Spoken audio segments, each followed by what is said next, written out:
3 días después del fallecimiento de mi esposa, mi yerno intentó quedarse con todo. Las sirenas comenzaron a escucharse antes de que amaneciera en las calles silenciosas de Zacatecas. El aire frío de la madrugada tenía ese olor a tierra húmeda que a Elena tanto le gustaba, y yo estaba sentado en mi vieja banca de madera, la misma donde ella se sentaba a abordar mientras hablábamos de la vida. Pero ese día, la vida ya no era la misma. 2 patrullas se detuvieron frente a mi casa. Cuando las puertas se abrieron, vi a Ignacio Armenta forcejeando entre 2 agentes, con la camisa arrugada y el rostro pálido. Gritaba mi nombre como un hombre acorralado. «Salvador, diles que esto es un error, dilo de una vez». Detrás de él venía mi hija Fernanda, con el cabello desordenado y una carpeta en las manos. Los documentos que siempre llamaba trámites normales, ahora temblaban como si pesaran toneladas. Papá, por favor, esto no puede estar pasando». Su voz sonaba rota, asustada, como si apenas en ese momento entendiera el tipo de hombre que tenía a su lado. Mi nieto Nicolás estaba quieto en la banqueta, con los ojos perdidos y el corazón hecho un nudo. Yo pude ver en su mirada una mezcla de vergüenza, dolor y un arrepentimiento profundo. Él sabía, y aún así no pudo detener nada. El licenciado Sergio Piña se acercó a mí con pasos firmes. «Señor Mena, todo se ejecutó tal como lo planeamos. Las pruebas son contundentes. Nadie volverá a tocar lo que es suyo». Ignacio dio un tirón desesperado. «Viejo maldito, usted destruyó a su propia familia. Usted planeó esto». Respiré hondo. No había rabia, solo un cansancio largo y una paz que no sentía desde que Elena se fue. «Ignacio», dije despacio, «3 días después del fallecimiento de Elena, ustedes mostraron quiénes eran. Yo solo dejé que la verdad hablara». Fernanda cayó de rodillas. Nicolás no pudo sostener las lágrimas. Ignacio dejó de gritar, y yo seguí ahí, firme, como Elena siempre me pedía cuando la vida se volviera pesada. Pero para entender cómo llegamos a este amanecer, tengo que volver al principio. Antes de continuar, suscríbanse al canal y díganos en los comentarios desde dónde nos están escuchando. Mi nombre es Salvador Mena, tengo 74 años y hace 3 días falleció la mujer que fue mi vida entera. Elena murió un martes por la noche, con la mano entre las mías y el rosario descansando sobre su pecho. 46 años de matrimonio se apagaron en un suspiro tan suave que apenas lo sentí. Me quedé junto a ella hasta que el cuerpo se enfrió, porque no quería que despertara sola en ese viaje. Así éramos nosotros. Nunca nos dejábamos solos. El velorio fue sencillo. Flores blancas, café aguado, pan dulce que nadie tocó. Los vecinos llegaban, me abrazaban, me decían palabras que no escuchaba. Yo solo veía el ataúd y pensaba en todo lo que Elena se llevaba. Mis conversaciones, mis madrugadas, el olor a canela que dejaba en la cocina cada domingo. Fernanda llegó tarde, con los ojos secos y el celular en la mano. Mi hija, la única que tenemos. Ignacio venía detrás, con ese traje oscuro que siempre usa cuando quiere verse importante. Nicolás caminaba cabizbajo, sin mirarme a los ojos. No hubo abrazo, no hubo lágrimas.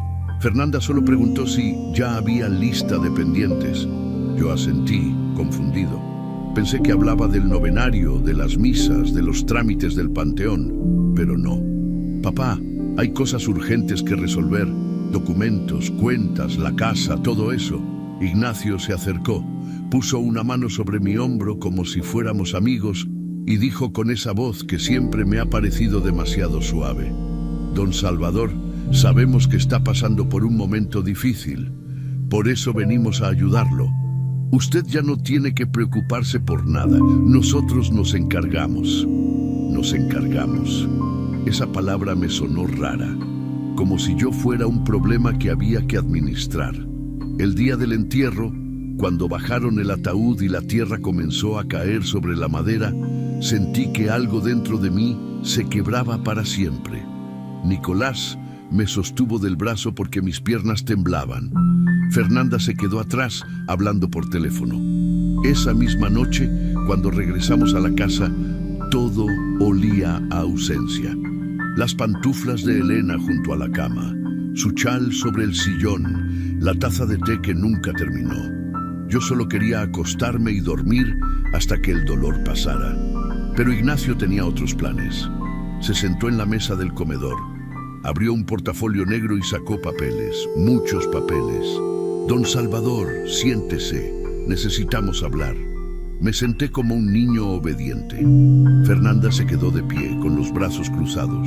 Nicolás observaba desde la entrada de la cocina, callado.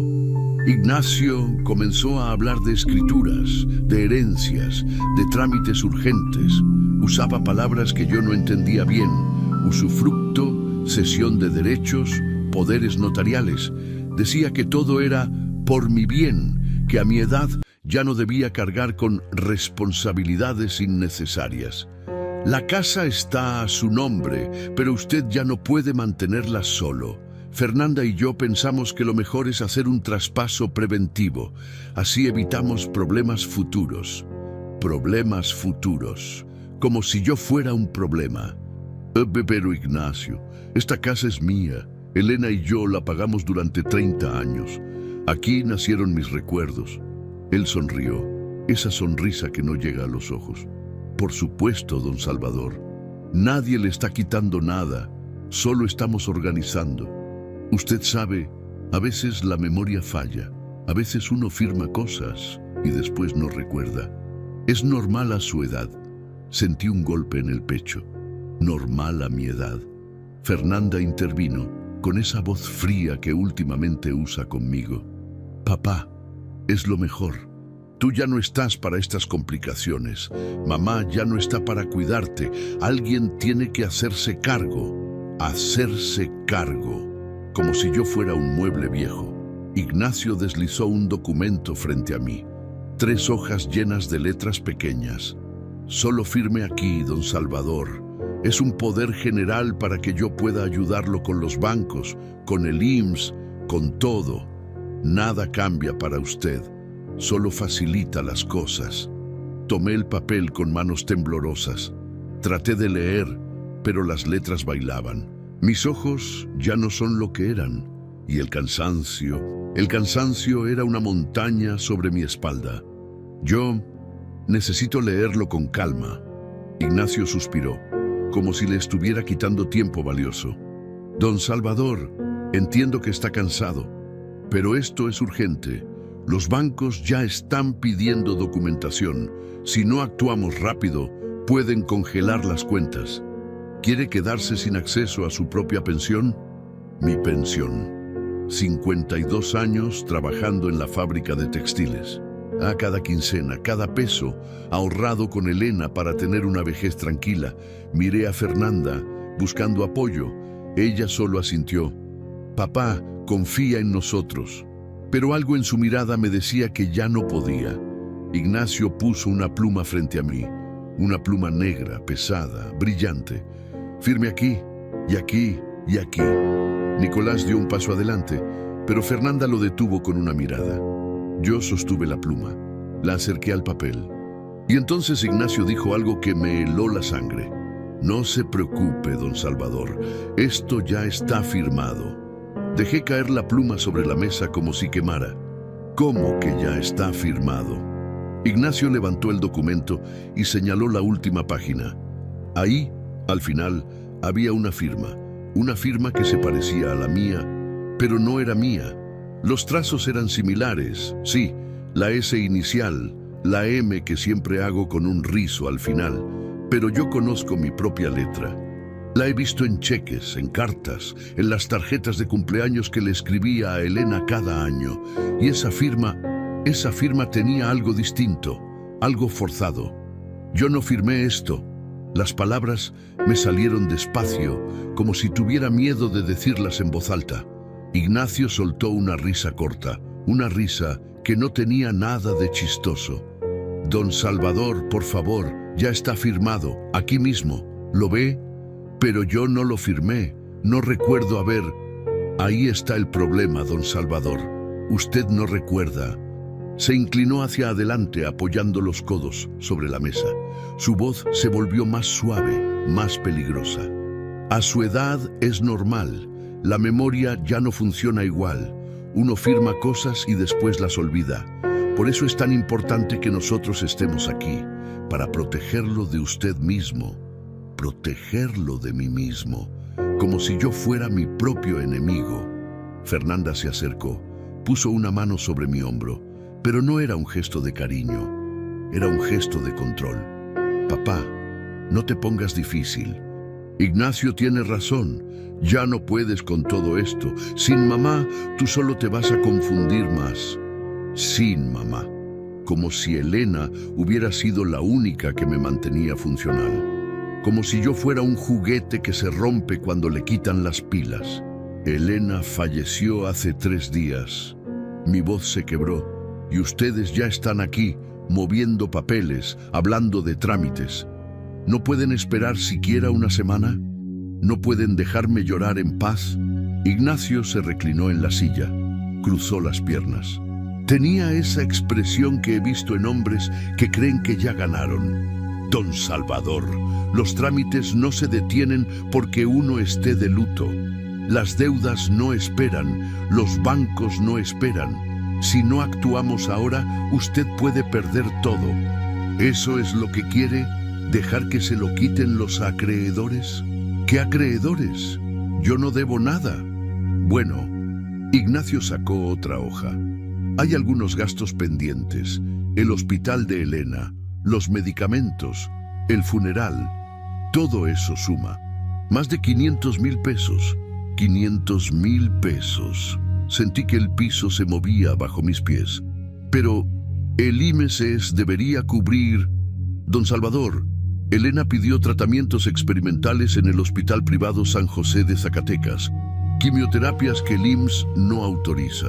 Usted firmó aceptando los costos porque era la única esperanza que le quedaba a ella.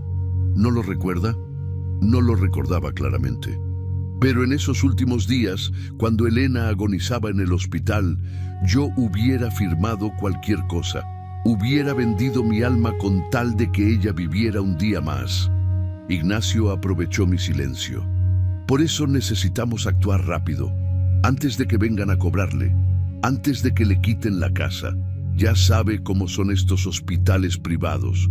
No tienen piedad con los deudores. Deudores.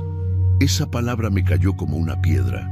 Fernanda suspiró, como si yo fuera un niño necio. Papá, tú eres lento para estas cosas, siempre lo has sido. Mamá era la que llevaba las cuentas, la que recordaba fechas, la que organizaba todo. Tú solo trabajabas y ella se encargaba del resto. Sin ella, tú no eres nada. Tú no eres nada. Esas palabras me golpearon más fuerte que cualquier puño. Mi propia hija, la niña que cargué en brazos, a la que le enseñé a andar en bicicleta, a la que Elena y yo le dimos todo. Me estaba diciendo que sin su madre yo no valía. Nicolás seguía en la entrada de la cocina. Vi cómo apretaba los puños, vi cómo tragaba saliva, pero no dijo nada. Ignacio se puso de pie, guardó los papeles en el portafolio. Bueno, don Salvador, ya lo dejamos descansar, pero piense en lo que le dijimos. Nosotros solo queremos ayudarlo, porque usted ya no puede solo. Se dio la vuelta para irse, pero antes de salir se detuvo. Me miró por encima del hombro. Ah, y don Salvador, no se le ocurra buscar un abogado ni nada de eso. Esos licenciados solo quieren robarle. Nosotros somos su familia. Confíe en nosotros. La puerta se cerró. El silencio de la casa me tragó entero. Me quedé sentado en esa silla, con las manos temblando, con el corazón apretado. Por primera vez en 74 años, me sentí viejo, verdaderamente viejo, inútil, anticuado, frágil. todo lo que Ignacio quería que sintiera. Caminé hacia la habitación que compartí con Elena durante tantos años. Su lado de la cama estaba intacto. La almohada todavía tenía la forma de su cabeza. Me senté en el borde del colchón y comencé a llorar. No con lágrimas silenciosas, no con dignidad. Lloré como un niño perdido. Lloré por Elena. Lloré por la traición de mi hija. Lloré por la humillación de sentirme inútil en mi propia casa. Y entonces, mientras limpiaba las lágrimas con la manga de mi camisa, mi mano rozó algo debajo del colchón de Elena. Algo duro, algo que no debería estar ahí. Me arrodillé en el piso, con las rodillas crujiendo, y metí la mano. Saqué una carpeta color manila, vieja, gastada, con el elástico roto. En la portada, con la letra pulcra de Elena, decía: para Salvador, si algo me pasa. Mis manos temblaron al abrirla, y lo primero que vi fue una fotografía de Ignacio entrando a un banco. Una fotografía tomada desde lejos, a escondidas. Debajo, con la letra de Elena, una sola palabra: investigación. Mi esposa llevaba más de un año investigando a nuestro yerno. Comenzó cuando todavía estaba fuerte, mucho antes de que el cáncer la debilitara. Adentro de esa carpeta no había solo una foto. Había decenas, recibos bancarios, impresiones de correos electrónicos, anotaciones con fechas y horarios, todo organizado con la misma pulcritud con la que Elena organizaba sus recetas de cocina o las cuentas de la casa. Me senté en el piso con la espalda contra la cama y empecé a leer. La primera página era una nota escrita por Elena. Su letra temblaba un poco, como si hubiera estado enferma cuando la escribió. Probablemente lo estaba. Salvador, amor mío, si estás leyendo esto, es porque ya no estoy contigo. Y si ya no estoy, necesito que sepas la verdad sobre Ignacio. He tratado de decírtelo tantas veces, pero siempre te vi tan cansado, tan ocupado con el trabajo, que no quise preocuparte. Pensé que podía manejarlo sola. Pensé que tal vez me estaba volviendo paranoica. Pero no, Ignacio Armenta está robándote y está usando a nuestra hija para hacerlo. Mi corazón comenzó a latir más rápido. Pasé la página. Había un recibo del Banco Santander. Fecha: 8 meses atrás. Un retiro de 50,000 pesos de mi cuenta de ahorros. Yo no había autorizado ese retiro, ni siquiera sabía qué había pasado. Debajo, Elena había escrito: le pregunté a Salvador, dice que no sabe nada. Fui al banco, me dijeron que se retiró con un poder notarial firmado por él. Pero Salvador jamás firmó ningún poder. Seguí hojeando. Otra foto. Ignacio sentado en un restaurante caro en el centro de Zacatecas, con una mujer que no era mi hija, riendo, brindando con copas de vino que costaban más de lo que yo ganaba en una semana. Fecha de la foto: 4 meses atrás. Nota de Elena: lo seguí después de que dijo que tenía juntas de trabajo. Esta mujer se llama Rocío Villegas. Es agente de bienes raíces. Están planeando vender propiedades. ¿Cuáles propiedades? Mis manos sudaban. Pasé más páginas. Impresiones de mensajes entre Ignacio y Fernanda. Elena había encontrado la forma de acceder al teléfono de nuestra hija cuando la visitó hace meses. Un mensaje decía: Ignacio, tu papá está cada vez más lento. No va a darse cuenta. Cuando tu mamá ya no esté, movemos todo. Fernanda. Y si pregunta: Ignacio, le decimos que lo firmó y lo olvidó. A su edad, ya nadie lo va a contradecir. Sentí náuseas. Mi propia hija. La niña a la que le leí cuentos antes de dormir, a la que ayudé con su tarea de matemáticas, a la que defendí cuando en la escuela se burlaban de ella. Esa niña ahora hablaba de mí como si fuera un estorbo que había que remover. Seguí leyendo. Había más. Un documento notarial fechado hace 5 meses. Elena lo había conseguido de alguna manera. Era un intento de traspaso del terreno que mi padre me dejó en herencia. 2 hectáreas en las afueras de Zacatecas. Terreno que vale más de 1.200.000 pesos. El documento tenía mi firma, pero no era mi firma. Elena había puesto círculos rojos alrededor de las diferencias. La inclinación de la S, el tamaño de la M, los detalles que solo alguien que te conoce durante 46 años puede notar. Su nota decía: lo está falsificando todo y está entrenando a Fernanda para que lo ayude. Fui con el notario, me dijo que todo está en orden. Le pagaron, estoy segura. Había más, mucho más, registros de llamadas, visitas al hospital cuando yo no estaba, conversaciones con médicos donde Ignacio preguntaba cuánto tiempo le queda al señor Mena, como si estuviera esperando que yo muriera. Y lo peor de todo, un audio. Elena había grabado una conversación. La fecha era de hace 3 meses, cuando ella ya estaba muy enferma. Conecté la memoria USB que estaba en la carpeta a la vieja computadora que teníamos en el estudio. Mis manos temblaban tanto que casi no podía meter el cable. El audio comenzó a reproducirse. La voz de Ignacio sonaba clara, confiada. Mira, Fernanda, tu mamá ya no va a durar mucho. Los doctores me lo dijeron. Cuando ella se vaya, tu papá se va a derrumbar. Ahí es cuando actuamos. La voz de Fernanda, mi hija, respondió. ¿Y si se niega? No se va a negar. Va a estar tan deprimido que va a hacer lo que le digamos. Y si no, un hombre de su edad, con la mente débil, es fácil demostrar que ya no puede tomar decisiones. ¿Demencia senil? Exacto.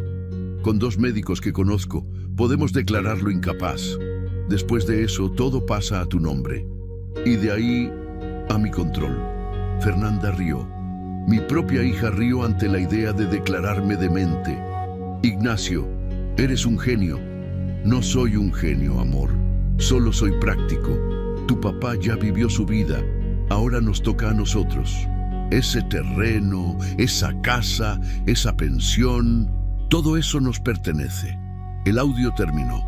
Al final de la carpeta, Elena había puesto una nota. Grabé esto cuando Ignacio vino a visitarme al hospital. Pensaron que yo estaba dormida por los sedantes, pero yo escuché todo y dejé mi celular grabando debajo de la almohada. Me quedé sentado frente a la computadora mirando la pantalla en negro, con las lágrimas rodando por mis mejillas sin control. Elena lo sabía todo. Y no me dijo nada porque no quería que yo cargara con esa traición mientras ella agonizaba. Quiso protegerme hasta el final. Quiso que mis últimos días con ella fueran de paz, no de guerra. Pero ahora que ella ya no estaba, ahora me tocaba a mí. Volví a la carpeta. Al final había una última hoja. Una hoja con un nombre, una dirección y un número telefónico. Licenciado Sergio Piña, abogado especialista en fraude patrimonial y defensa de adultos mayores. Calle Hidalgo, 247, Centro Histórico, Zacatecastel, 422 XXX. Y debajo, con la letra de Elena, una última nota. Salvador, este hombre puede ayudarte. Yo ya hablé con él. Le di 50,000 pesos de mis ahorros personales, los que guardaba desde antes de casarme. Él sabe todo. Solo tienes que llamarlo y decirle que vienes de mi parte. Él te va a creer. Y él va a hacer justicia por los dos. Te amo, mi amor. Siempre. Tu Elena. Cerré la carpeta, limpié mis lágrimas. Y por primera vez en 3 días sentí algo que no era dolor. Sentí rabia, sentí fuerza, sentí que Elena todavía estaba conmigo, guiándome, dándome las armas para pelear. Tomé el teléfono con manos firmes. Marqué el número del licenciado Sergio Piña. Sonó 1 vez, 2 veces, 3. Y entonces una voz grave respondió: Licenciado Piña, ¿en qué puedo servirle? Respiré hondo. Mi nombre es Salvador Mena. Mi esposa Elena habló con usted hace unos meses. Ella ya falleció, pero me dejó una carpeta con toda la verdad. Hubo un silencio del otro lado. Y luego: Señor Mena, estaba esperando su llamada. El despacho del licenciado Sergio Piña estaba en el segundo piso de un edificio antiguo en el centro histórico de Zacatecas. Subí las escaleras despacio, agarrándome del barandal. Cada escalón me recordaba mi edad. Cada escalón me recordaba por qué Ignacio pensaba que yo era presa fácil. Toqué la puerta de madera con un letrero dorado. Lic Sergio Piña, Derecho Civil y Patrimonial. Adelante. Entré. El despacho olía a libros viejos y café recién hecho. Las paredes estaban cubiertas de estantes con códigos legales y carpetas organizadas por color. Detrás del escritorio, un hombre de 50 y tantos años, con canas en las sienes y ojos que habían visto demasiadas traiciones, me extendió la mano. «Señor Mena, pase, por favor, siéntese». Su apretón de manos fue firme, el tipo de firmeza que te dice, «Puedes confiar en mí». Me senté en la silla frente a su escritorio. Puse la carpeta de Elena sobre la mesa. Sergio la miró con una mezcla de tristeza y respeto. Su esposa era una mujer extraordinaria, señor Mena. Vino a verme hace 4 meses. Ya estaba muy enferma, pero su mente era más clara que la de muchos jóvenes que entran aquí. ¿Qué le dijo? Me dijo que su yerno estaba planeando despojarlo de todo. Me mostró evidencias, me pidió que lo esperara, que usted vendría cuando ella ya no estuviera y que cuando viniera, yo lo ayudara a recuperar su dignidad. Sentí un nudo en la garganta. Licenciado, yo no sé nada de leyes. No sé cómo pelear contra esto. Ignacio es joven, es listo, tiene contactos. Yo solo soy un viejo que trabajó en una fábrica toda su vida. Sergio se reclinó en su silla. Señor Mena, los hombres como Ignacio Armenta cuentan con que usted no va a pelear. Cuentan con que va a tener miedo. Cuentan con que va a creer que la edad lo hace débil. Se inclinó hacia adelante. Pero la ley protege a los adultos mayores de forma especial. El fraude patrimonial contra personas de la tercera edad es un delito grave. La falsificación de firmas puede dar hasta 12 años de prisión. Y cuando hay pruebas tan sólidas como estas, señaló la carpeta, los jueces actúan. Eva, por primera vez en días, sentí una chispa de esperanza. Entonces, puedo detenerlo. Señor Mena, usted no solo puede detenerlo, puede asegurarse de que enfrente la justicia. Sergio abrió la carpeta. Comenzó a revisar documento por documento. Hacía anotaciones en un cuaderno, separaba papeles por categorías. Después de 20 minutos, levantó la vista. Señor Mena, lo que su esposa recopiló aquí es suficiente para un caso sólido. Tenemos pruebas de falsificación de documentos, fraude patrimonial, despojo, manipulación de adulto mayor y posible lavado de dinero. ¿Lavado de dinero? Los 50,000 pesos que Ignacio retiró de su cuenta no aparecen en ninguna de sus cuentas personales. Los movió a través de terceros, probablemente esa mujer del restaurante, Rocío Villegas. Ya investigué. Ella tiene una inmobiliaria señalada por operaciones sospechosas. Mi cabeza daba vueltas tratando de procesar todo. Entonces, ¿qué hago? ¿Voy al Ministerio Público? Sergio negó con la cabeza. No todavía. Si usted denuncia ahora, Ignacio se va a enterar, va a esconder evidencias, va a preparar su defensa. Hombres como él siempre tienen un plan B. Pero, entonces, Sergio me miró directo a los ojos. Vamos a dejar que se confíe. Cuando crea que tiene el control total, va a bajar la guardia. Va a cometer errores que podemos documentar. ¿Qué quiere decir? Usted va a fingir que se rindió. Va a entregarles documentos que parecen válidos pero que están viciados por coacción. Todo documentado ante notario de nuestra confianza. Me quedé en silencio, tratando de entender. Sergio continuó. Cuando Ignacio crea que ganó, va a relajarse, va a dejar rastros y nosotros vamos a estar ahí recopilando cada error, cada amenaza, cada manipulación. Y después, cuando tengamos todo, presentamos la denuncia con todas las pruebas. El Ministerio Público no va a tener otra opción que girar órdenes de aprehensión. Sentí un escalofrío. Licenciado, yo solo quiero recuperar lo que es mío. Sergio asintió. Y lo va a recuperar, pero también va a asegurarse de que Ignacio Armenta nunca más pueda hacerle esto a nadie. Pensé en Elena. Pensé en todo el tiempo que ella pasó recopilando evidencias mientras agonizaba. ¿Cuánto tiempo va a tomar? 2 semanas, tal vez 3. Necesitamos que Ignacio se confíe completamente, que cometa el error definitivo. Y si me declaran incapaz mientras tanto, Ignacio habló de conseguir médicos que testifiquen que tengo demencia. Sergio sacó una carpeta de su archivero. Ya me adelanté a eso. Coordiné una evaluación con el doctor Ramírez Ochoa, geriatra del Hospital General. Mañana mismo lo va a examinar. Va a dejar constancia de que usted está en plenas facultades mentales. Me recargué en la silla, abrumado. Licenciado, ¿cómo pagó Elena por todo esto? Sergio cerró la carpeta. Su esposa me dio 50,000 pesos de sus ahorros personales, los que guardaba desde antes de casarme. Me hizo prometer que no le dijera a usted para que no se preocupara por el dinero mientras ella estuviera enferma. La voz se me quebró. Ella usó sus ahorros de toda la vida. Porque usted valía cada peso, señor Mena, y porque ella sabía que sin ayuda legal, Ignacio iba a ganarse todo. Se puso de pie. Yo también. Me extendió la mano otra vez. Señor Mena, a partir de hoy usted no está solo.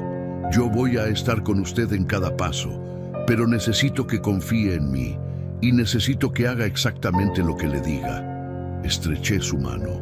Confío en usted, licenciado. Elena confiaba en usted. Eso es suficiente para mí. Sergio asintió. Bien, entonces prepárese. Porque en los próximos días Ignacio va a ser más cruel que nunca. Va a humillarlo, va a pisotearlo. Tragué saliva. ¿Y yo qué hago? Sergio me miró con determinación.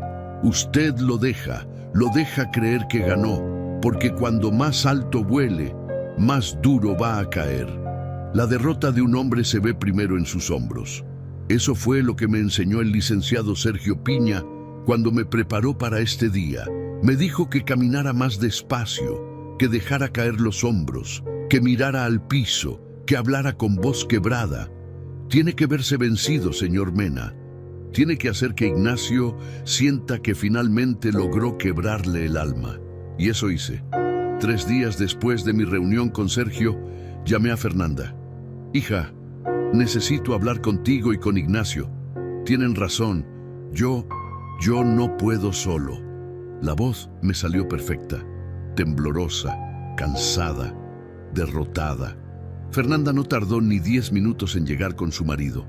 Cuando entraron a la casa, yo estaba sentado en la mesa del comedor, con las manos temblorosas sosteniendo una taza de café frío, sin afeitar, con la camisa arrugada, con los ojos enrojecidos de un hombre que había llorado toda la noche. No tuve que fingir mucho. El dolor por Elena era real. Solo tuve que dejar que se viera más de lo que normalmente permitía.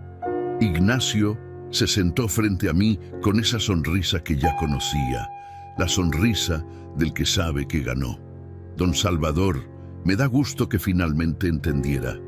Todo esto es por su bien, por el bien de la familia. Asentí sin mirarlo a los ojos. Yo no puedo más. Tienen razón. Sin Elena, yo no sé qué hacer. No sé cómo manejar los papeles, las cuentas, los bancos. Todo es demasiado complicado. Fernanda se acercó. Puso una mano sobre mi hombro. Pero no había cariño en ese gesto. Había triunfo. Papá, esto es lo mejor. Vas a ver que todo va a estar más tranquilo ahora. Ya no tienes que preocuparte por nada. Saqué un sobre manila. Dentro estaban los documentos que Sergio había preparado. Yo sabía que esos poderes eran revocables, que tenían cláusulas de nulidad y que jurídicamente estaban viciados por coacción. Eran parte del plan para atraparlo, pero ellos no lo sabían.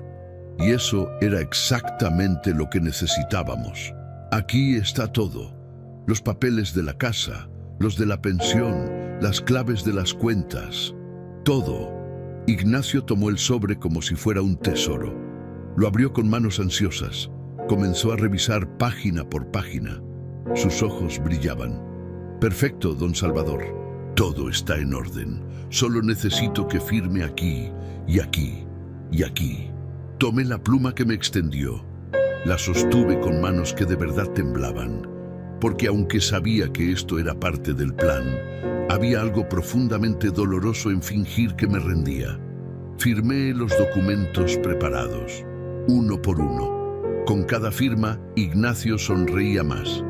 Excelente, don Salvador. Ahora, sobre el terreno que tiene en las afueras, ese terreno era de mi padre.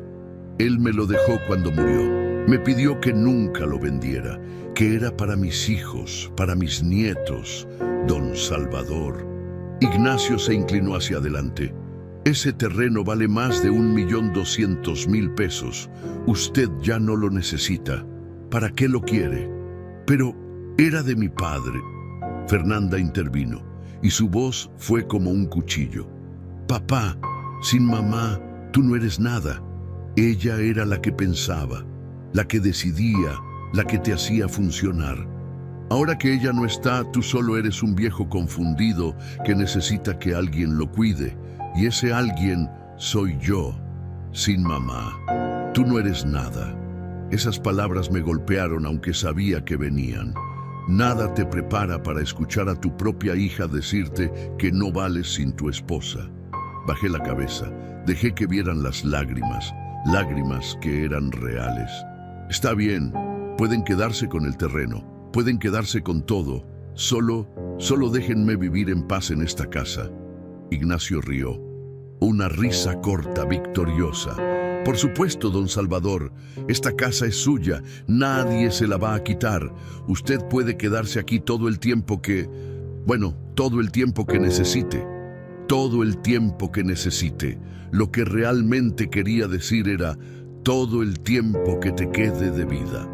Hay un último documento, dijo Ignacio, sacando un papel de su portafolio. Es una autorización para que yo pueda acceder a su cuenta del banco donde depositan su pensión. Solo por precaución. Mi pensión. 4.500 pesos al mes. No era mucho, pero era mío. 52 años trabajando en la fábrica textil para tener esa seguridad.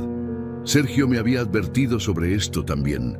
Me había dado un documento con las mismas cláusulas ocultas de nulidad. Se lo entregué. Ignacio lo firmó sin leerlo completo. Su confianza era total. Creía que yo era demasiado tonto, demasiado viejo, demasiado derrotado para engañarlo. Perfecto. Guardó todos los papeles en su portafolio. Don Salvador, a partir de ahora, nosotros nos encargamos de todo. Usted solo tiene que descansar, disfrutar sus últimos años en paz. Sus últimos años, como si ya estuviera muerto. Fernanda se puso de pie. Papá, vamos a empezar los trámites mañana mismo. En 2 semanas todo estará transferido, todo a nuestro nombre, para tu protección. Para mi protección. Nicolás había estado en la sala todo este tiempo, callado, observando. Cuando su madre y su padre se dieron la vuelta para irse, vi algo en los ojos de mi nieto que no había visto antes. Duda. Ignacio pasó junto a él y le revolvió el cabello con falso afecto. Nico, ve preparando tus cosas. Cuando todo esto se concrete, nos vamos a mudar a una casa más grande. Con el dinero del terreno de tu abuelo, podemos comprar algo en la zona residencial. Nicolás no respondió, solo me miró, y en esa mirada vi algo que me dio esperanza. Mi nieto comenzaba a despertar. Cuando se fueron, me quedé solo en la sala. Esperé 5 minutos, 10, 15. Entonces saqué mi celular y llamé a Sergio. Licenciado, se llevaron los documentos, creyeron todo. Perfecto, señor Mena. Ahora viene la parte más importante. Ignacio va a moverse rápido, va a intentar ejecutar el fraude antes de que usted pueda arrepentirse. Necesitamos pruebas de esa ejecución. ¿Y cómo las conseguimos? Ya están en camino. No se preocupe, solo mantenga su actuación. Sea el viejo derrotado, déjelos creer que ganaron. Colgué. Me quedé sentado en el sillón donde Elena y yo veíamos las telenovelas por las tardes. Cerré los ojos y le hablé en silencio. Elena, amor mío, estoy haciendo lo que planeaste. Estoy peleando. Por ti, por mí, por nuestra dignidad. No sé si los muertos pueden escuchar, pero necesitaba creer que ella estaba ahí, guiándome. Esa noche, pasada la medianoche, mi celular vibró. Un mensaje de un número desconocido. Era un video. Lo abrí. Era Nicolás quien lo había grabado. La cámara temblaba un poco, escondida detrás de una puerta. Mi nieto llevaba semanas grabando a escondidas, desde que empezó a notar cambios raros en el comportamiento de su padre. Llamadas en voz baja, documentos escondidos, actitudes sospechosas. Este video era el más incriminatorio de todos. En el video se veía a Ignacio en su oficina de la casa hablando por teléfono. Sí, Rocío, ya tengo todo, los papeles firmados. El viejo cayó completamente. En 2 semanas, el terreno es nuestro y podemos venderlo. Dividimos el dinero como acordamos, nadie va a saber nada. Después, Ignacio abría un cajón secreto en su escritorio y escondía un contrato. Un contrato de compraventa del terreno ya preparado, con una fecha falsa, con firmas falsificadas. El video terminaba. Debajo del video, un mensaje de Nicolás. Abuelo, no sé si esto te sirve, pero ya no puedo seguir callado. La noche después de enviarme el video, Nicolás no pudo dormir. A las 5 de la mañana, metió ropa en una mochila, dejó una nota a sus padres diciendo que iba a casa de un amigo y caminó hasta mi casa. Mi nieto llegó cuando el sol apenas comenzaba a calentar las piedras de la calle. Tocó la puerta con suavidad. 3 golpes cortos, como si tuviera miedo de que alguien lo escuchara. Abrí. Nicolás tenía los ojos hinchados. Traía una mochila colgando del hombro y las manos metidas en los bolsillos del pantalón. Abuelo, ¿puedo pasar? Su voz sonaba diferente. Ya no era la voz del muchacho callado que observaba sin decir nada. Era la voz de alguien que cargaba un peso demasiado grande para sus 16 años. Claro, mijo, pasa. Entramos a la cocina. Le serví un vaso de agua fresca. Él se sentó en la silla donde Elena siempre se sentaba a pelar verduras mientras me contaba los chismes del mercado. Nicolás tomó un sorbo largo. Después dejó el vaso sobre la mesa y me miró directo a los ojos. Abuelo, yo sé lo que mi papá está haciendo. No fingí sorpresa. Ya no tenía sentido. ¿Desde cuándo lo sabes? Desde hace meses, tal vez un año. Al principio eran cosas pequeñas. Lo escuchaba hablar por teléfono en voz baja. Lo veía esconder papeles. Una vez encontré una carpeta con tu nombre y números grandes escritos. Se limpió los ojos con el dorso de la mano. Pero yo no quería creer que mi papá fuera capaz de robarte. Pensé que tal vez eran negocios. Me mentí a mí mismo porque no quería aceptar que mi papá es un ladrón. La palabra ladrón salió de su boca como un vidrio roto. Nicolás, no es tu culpa. Sí lo es. Yo lo vi y no dije nada. Vi cómo te hablaba, cómo te trataba como si fueras tonto. Y mi mamá es igual. Peor, tal vez, porque es tu hija y aún así te traiciona. Se quebró. Las lágrimas comenzaron a caer sin control. Cuando murió la abuela Elena, yo pensé que por lo menos ustedes iban a dejarle tiempo para llorar, pero llegaron 3 días después del fallecimiento con papeles, con exigencias, con mentiras, y yo solo me quedé callado como un cobarde. Me levanté de mi silla, rodeé la mesa, me arrodillé frente a él, aunque mis rodillas protestaron con crujidos. Tomé sus manos. Nicolás, mírame. Levantó la vista. Tú no eres un cobarde. Eres un muchacho de 16 años atrapado entre su familia. Eso no es fácil para nadie. Y el hecho de que estés aquí ahora, el hecho de que hayas grabado esos videos, eso te hace más valiente que muchos adultos. Pero llegué tarde, abuelo. Ya te quitaron todo. Sonreí, una sonrisa cansada pero real. No me quitaron nada, mijo, porque lo que firmé ayer no vale. Son documentos preparados por mi abogado con cláusulas que los hacen nulos. Nicolás me miró confundido. ¿Qué? Tu abuela Elena, antes de morir, me dejó pruebas de todo lo que tu papá estaba planeando. Me dejó el contacto de un abogado y juntos armamos un plan para atraparlo, para que la ley haga justicia. Vi cómo la confusión en su rostro se transformaba en comprensión y luego en alivio. O sea que tú ya sabías. Todo fue actuación, todo. Necesitábamos que tu papá se confiara, que creyera que había ganado, porque los hombres como él cometen errores cuando se sienten invencibles. Nicolás se echó hacia atrás en la silla. Por eso te dejaste humillar. Sí, por eso firmaste todo sin pelear. Sí, abuelo. Su voz se llenó de admiración. Eres un genio, me reí. Una risa suave que me recordó tiempos mejores. No soy un genio, mijo. Solo soy un viejo que aprendió que a veces la mejor venganza es dejar que el enemigo crea que ya ganó. Nicolás sacó su teléfono de la mochila. Entonces estos videos te sirven. Me sirven mucho. Son las piezas que faltaban. Tu papá confesando el fraude, mostrando el contrato falso, todo grabado, todo documentado. ¿Y ahora qué pasa? Tomé mi celular y llamé a Sergio Piña. Puse el altavoz para que Nicolás escuchara. Licenciado, mi nieto está aquí conmigo. Tiene videos que usted necesita ver. Señor Mena, páseme al muchacho. Le di el teléfono a Nicolás. ¿Y Nicolás? La voz de Sergio sonaba firme pero amable. ¿Tú grabaste esos videos? Sí, señor. No solo ese. Llevo semanas grabando a mi papá en secreto. Tengo como 10 videos donde habla de robarle a mi abuelo.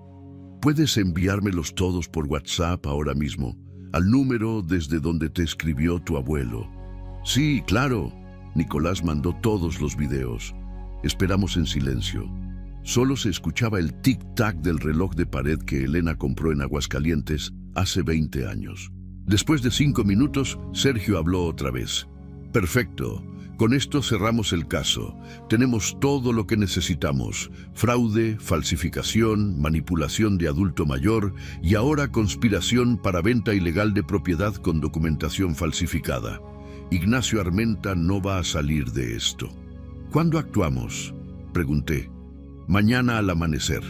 Nicolás y yo nos miramos. ¿Tan pronto?, dije. Señor Mena, hoy es jueves. Mañana viernes, Ignacio tiene una cita en la notaría para legalizar el traspaso del terreno usando los documentos que usted supuestamente firmó. Esa es su jugada final, pero nosotros vamos a estar ahí antes que él, con una orden de aprehensión, con agentes del Ministerio Público, con todo. ¿Y Fernanda?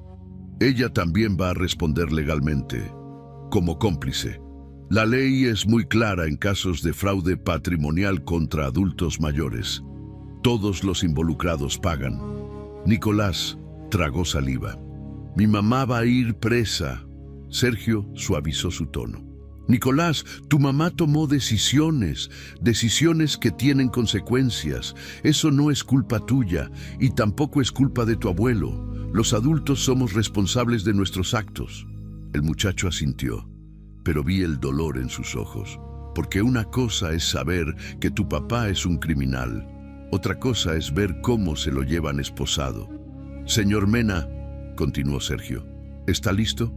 Mañana a las 6 de la mañana, 2 patrullas van a llegar a su casa.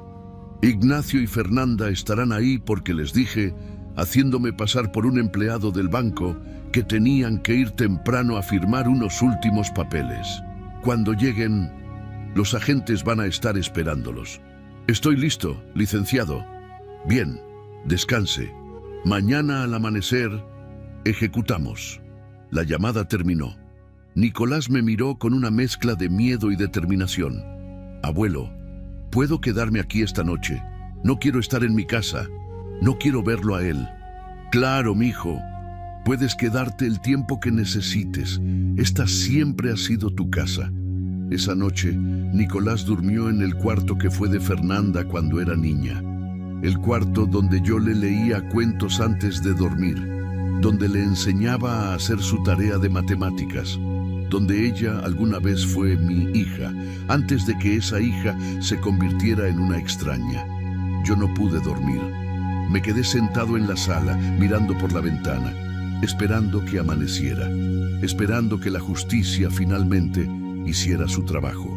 El cielo todavía estaba oscuro cuando escuché el motor del carro de Ignacio deteniéndose frente a mi casa. Eran las 5:40 de la mañana, 20 minutos antes de lo que Sergio había calculado. Nicolás dormía en el cuarto del fondo. Yo estaba sentado en la banca de madera del portal, la misma donde Elena se sentaba a bordar. Tenía una taza de café caliente entre las manos y el corazón latiendo tan fuerte que pensé que se me saldría del pecho. La puerta del carro se abrió. Ignacio salió con pasos rápidos, agresivos. Traía una caja de cartón en las manos. Detrás de él venía Fernanda, con el rostro tenso y una carpeta bajo el brazo. No tocaron la puerta. Ignacio tenía llave. Una llave vieja de cuando Fernanda vivía aquí de soltera y que él nunca devolvió. Siempre supo que en el closet estaba la caja fuerte donde Elena y yo guardábamos todos los documentos importantes. Entró como si la casa fuera suya. Don Salvador, buenos días. Venimos a recoger unos documentos que olvidamos ayer. Mentira, no habían olvidado nada. Venían a terminar el despojo. Me puse de pie despacio.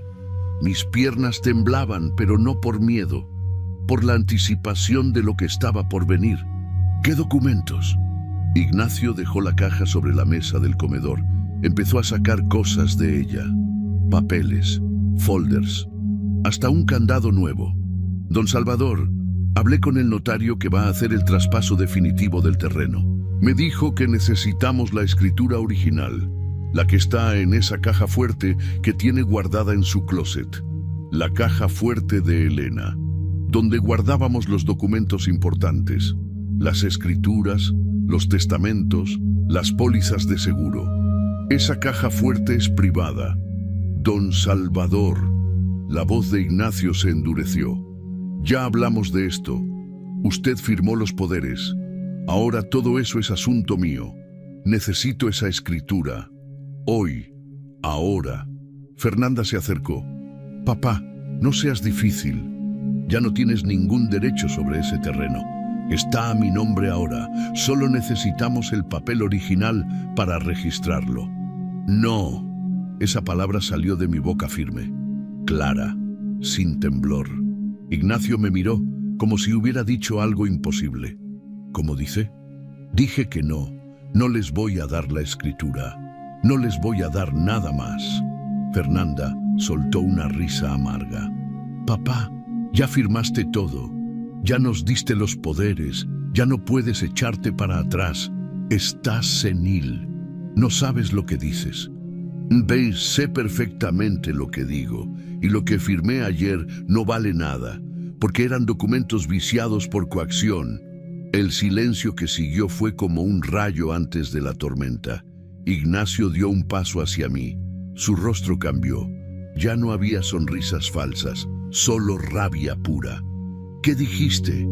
Que me engañaste, que intentaste robarme. Pero yo sabía, siempre supe. Elena me lo advirtió antes de morir, y ahora vas a pagar por todo.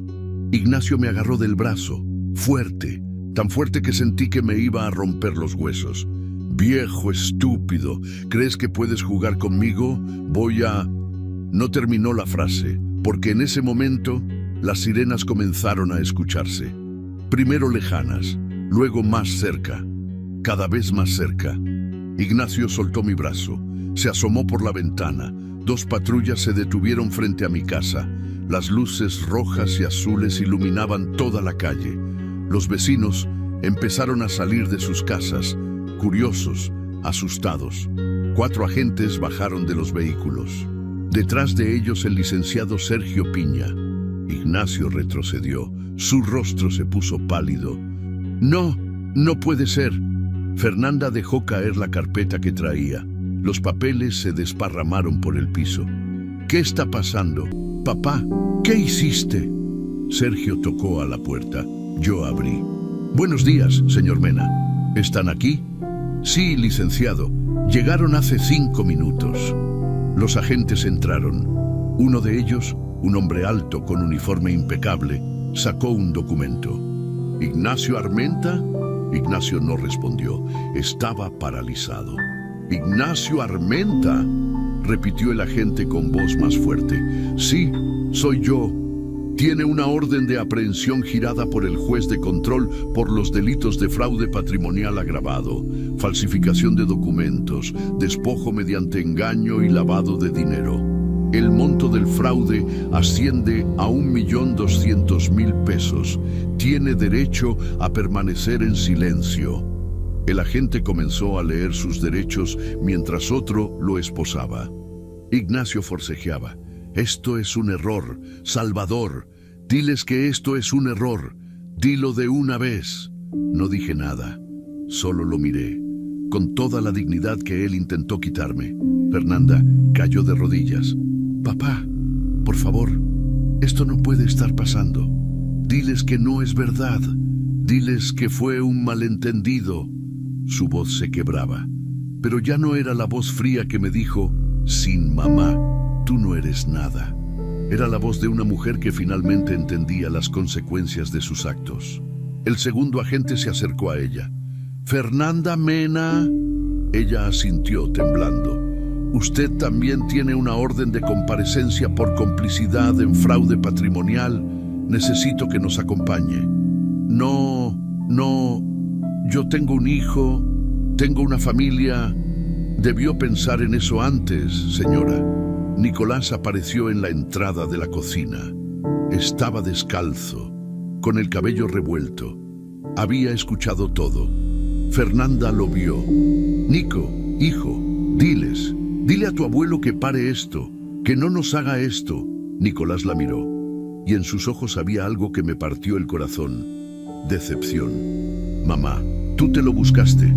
Esas palabras cayeron como piedras. Los agentes sacaron a Ignacio primero. Él seguía gritando, maldiciendo, culpándome de destruir a mi propia familia. Fernanda salió después, con las manos cubriéndose el rostro, llorando. Los vecinos observaban desde las banquetas. La señora Lupita, don Ramiro, la familia Gutiérrez. Todos viendo cómo el yerno que siempre presumía su carro nuevo y su ropa cara era llevado esposado. Sergio se acercó a mí. «Señor Mena, todo se ejecutó tal como lo planeamos. Las pruebas son contundentes. Nadie volverá a tocar lo que es suyo». Respiré hondo. «Gracias, licenciado». «No me agradezca. Agradézcale a Elena. Ella fue quien armó todo esto. Yo solo seguí sus instrucciones». Las patrullas se alejaron, las sirenas se apagaron. El silencio regresó a mi calle. Nicolás se acercó, lo abracé fuerte. «Abuelo, ¿ahora qué va a pasar? Ahora la justicia va a hablar, y nosotros vamos a recuperar la paz». El sol comenzaba a salir detrás de las montañas. Un nuevo día, un día sin mentiras, sin manipulaciones, sin traiciones. Los días que siguieron al arresto fueron extraños, como caminar en una casa donde los ecos todavía resuenan. El licenciado Sergio Piña me visitó 3 días después de aquella mañana. Traía noticias. «Señor Mena, Ignacio está detenido en el Centro de Reinserción Social. Le negaron la libertad bajo fianza porque él fue el autor intelectual. Tiene antecedentes de fraude en otro estado que descubrimos después. Y existe riesgo de fuga comprobado por sus intentos de vender propiedades rápido. Su proceso judicial ya comenzó». ¿Y Fernanda? Sergio suspiró. Ella salió bajo fianza porque el juez determinó que fue manipulada por Ignacio. Es primodelincuente y tiene un hijo menor que depende de ella, pero enfrenta cargos serios por complicidad. El juez fue claro. Ella sabía perfectamente lo que Ignacio estaba haciendo y participó activamente en el fraude. ¿Cuánto tiempo? Ignacio enfrenta entre 8 y 12 años. Fernanda, entre 3 y 5, dependiendo de cómo se desarrolle el juicio. Me senté pesadamente en la silla. 12 años. Mi hija en prisión. El padre de mi nieto encerrado. Licenciado, hice lo correcto. Sergio me miró directo a los ojos. Señor Mena, ¿qué hubiera pasado si usted no hacía nada? Ignacio le hubiera quitado su casa, su terreno, su pensión. Lo hubiera declarado demente. Lo hubiera dejado en la calle y después de usarlo, probablemente lo hubiera abandonado en algún asilo de mala muerte. ¿Eso hubiera sido correcto? No respondí, porque sabía que tenía razón. Usted no destruyó a su familia, señor Mena. Ellos se destruyeron solos. Usted solo dejó que la verdad saliera a la luz. 2 semanas después, Fernanda tocó a mi puerta. Estaba demacrada, ojerosa, con el cabello sin arreglar y la ropa arrugada. Ya no era la mujer fría y elegante que me humilló en mi propia mesa. Era una mujer rota. Papá, ¿puedo pasar? La dejé entrar. Preparé café. Nos sentamos en la misma mesa donde todo comenzó. Ella lloraba en silencio. Papá, lo siento. Siento todo. Siento haberte dicho que no eras nada sin mamá. Siento haber dejado que Ignacio te tratara así. Siento no haber sido la hija que merecías. Las palabras salían entrecortadas, ahogadas por el llanto.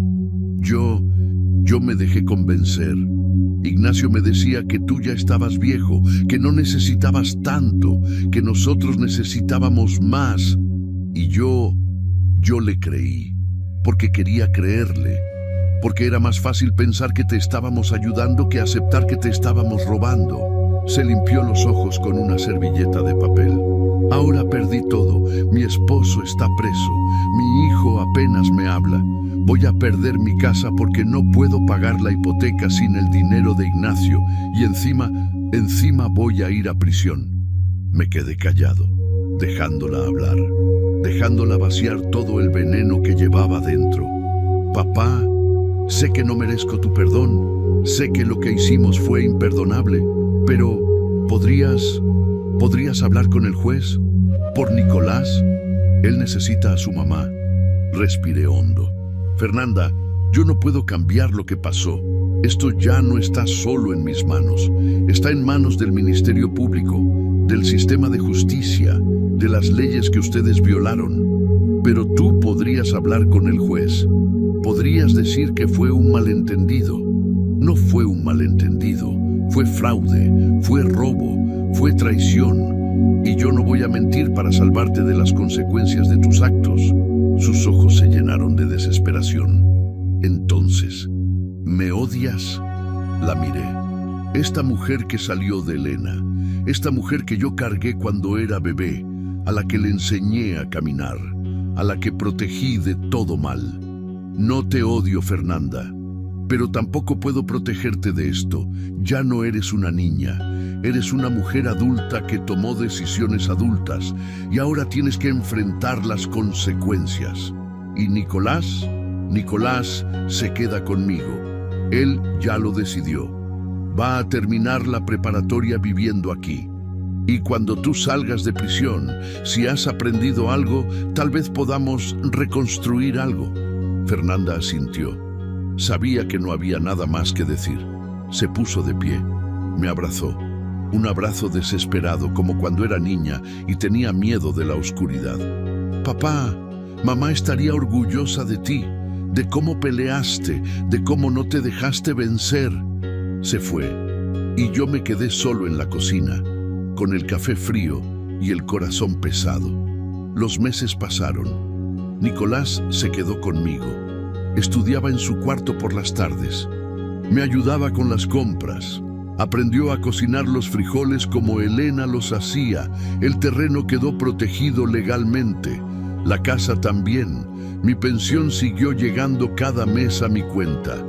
Todo lo que Ignacio intentó robar quedó donde siempre debió estar, conmigo. El juicio terminó 1 año y medio después del arresto. El sistema es lento, pero las pruebas eran tan sólidas que el Ministerio Público no tuvo que batallar mucho. Ignacio fue sentenciado a 10 años de prisión y al pago de 1.800.000 pesos. El valor del terreno de 1.200.000 pesos, más los daños morales de 400.000 pesos, más los 50.000 pesos que robó, más las costas judiciales de 150.000 pesos. Fernanda recibió 4 años, pero le dieron libertad condicional por ser primodelincuente y madre de un menor. Una tarde, mientras Nicolás hacía su tarea en la mesa, le pregunté, ¿extrañas a tu papá? Él dejó de escribir. Pensó un momento. Extraño al papá que creí que era, no al papá que realmente fue. Esa noche salí al portal. Me senté en la banca de madera. El aire olía a tierra húmeda, igual que aquella madrugada cuando todo terminó. Nicolás salió y se sentó junto a mí. Abuelo, ¿alguna vez te arrepentiste de haberlos denunciado? Lo pensé honestamente. No, porque si no lo hubiera hecho, ahora no tendría nada. Ni casa, ni terreno, ni dignidad. Y lo peor, tú tampoco tendrías un abuelo. Solo tendrías el recuerdo de un viejo derrotado que se dejó destruir. Nicolás asintió. El sol se ponía detrás de las montañas de Zacatecas. Y yo pensé en Elena y pensar que todo empezó 3 días después del fallecimiento de la mujer que más me cuidó. Gracias al canal Venganza con el Abuelo por permitirme contar lo que muchos callan. Si esta historia te tocó, suscríbete, activa la campanita y cuéntame en los comentarios. ¿Tú qué harías frente a una traición familiar? Gracias por escucharme.